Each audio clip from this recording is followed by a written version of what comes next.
மத்திய கிழக்குல போர் மேகங்கள் இன்னும் உக்கிரமாக சூழ்ந்திருக்கிற நிலையில அமெரிக்க அதிபர் டொனால்டு ட்ரம்ப் இப்போது ஒரு மிகப்பெரிய ராணுவ நகர்வை முன்னெடுத்திருக்காரு.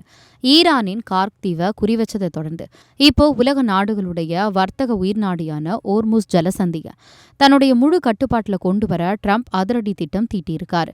ஈரானினுடைய அச்சுறுத்தலால எண்ணெய் கப்பல்கள் நடுக்கடல்ல தேங்கி கிடக்கிற இந்த சூழல்ல அதனை மீட்க USS திரிபோலி என்ற அதிநவீன போர்க்கப்பலை அமெரிக்கா ஈரான் கடற்படையை நோக்கி ஏவியிருக்கு. இது வெறும் கப்பல் மட்டுமல்ல, ஈரானுடைய கதவுகளை தரை வழியா தட்டப்போகும் ஒரு மிகப்பெரிய எச்சரிக்கைன்னு கூட சொல்லலாம். இந்த USS திரிபோலி போர்க்கப்பலுடன் சுமார் 2500 எலைட் மரைன் வீரர்கள் ஈரானிய எல்லைக்கு அருகே களமிறக்கப்பட்டிருக்காங்க. இது ஒரு ஆம்பிபியஸ் அசால்ட் ஷிப், அதாவது கடல் மற்றும் தரை என 2 இடங்களையும் ஒரே நேரத்தில் தாக்குதல் நடத்தும் வல்லமை கொண்டதுன்னு சொல்லப்படுது. இதுக்கு மின்னல் வேக விமானம் தாங்கி கப்பல் அப்படின்ற மற்றொரு பெயரும் இருக்கு.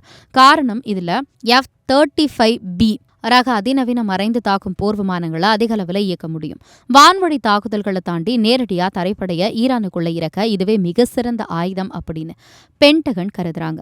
இது மட்டும் இல்லாம ஜப்பான்ல நிலை கொண்டிருந்த அமெரிக்காவினுடைய அதிவேக பதிலடி படையான குயிக் ரெஸ்பான்ஸ் போர்ஸ் பிரிவும் இப்போ இந்த மிஷன்ல இணைக்கப்பட்டிருக்கு. இதுல கடற்படை வீரர்கள் மட்டும் இல்லாம அமெரிக்க ராணுவம் மற்றும் வான்படையை சேர்ந்த தலை சிறந்த கமாண்டோக்களும் இடம்பெற்றிருக்காங்க.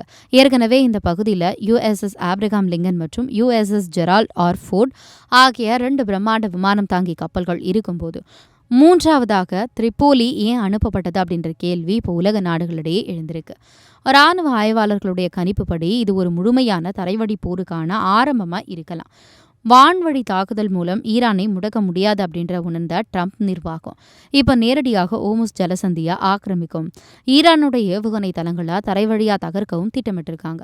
ஈரானோ எந்த ஒரு கப்பல் நுழைய முயன்றாலும் அதனை ஏவுகணைகள் மூலம் தகர்ப்போம் அப்படின்னு மிரட்டிட்டு வருது. ஒருபுறம் அதிநவீன கப்பல்கள், மறுபுறம் ஆயிரக்கணக்கான கமாண்டோக்கள் என ட்ரம்ப் விரிச்சிருக்கிற இந்த வலை மத்திய கிழக்குல ஒரு மிகப்பெரிய போரை தொடங்கி வைக்குமா அல்லது ஈரானை அடிபணிய வைக்குமா அப்படின்றத ஒட்டுமொத்த உலகமும் திகைப்புடன் உற்று நோக்கிட்டு வருது.